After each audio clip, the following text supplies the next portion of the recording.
اهلا اهلا، يلا بينا نعمل غيوم القهوة. حاجة كده ملهاش حل من جمالها. ما قدرتش اقاوم بصراحة، الطعم خطير. عايزة اقول لكم شوفوا الفيديو للاخر، متنسوش طبعا اللايك والشير وسبسكرايب للقناة.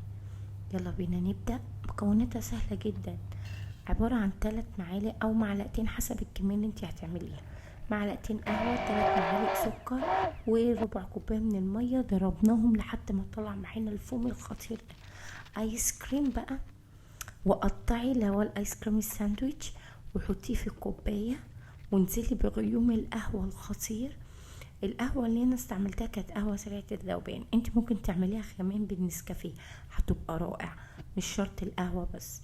وابتدي بقى، حطيت بقى بالشكل اللي باين عندكم في الفيديو، بشرت شوية شوكولا رشيتها كده على الوش. عايزه اقول لكم من طعمها ومن جمالها مش قادره اقاوم. انتظروني باذن الله في وصفه جديده وفيديو جديد، ويلا بينا ندوق حاجه فوق السحاب فعلا.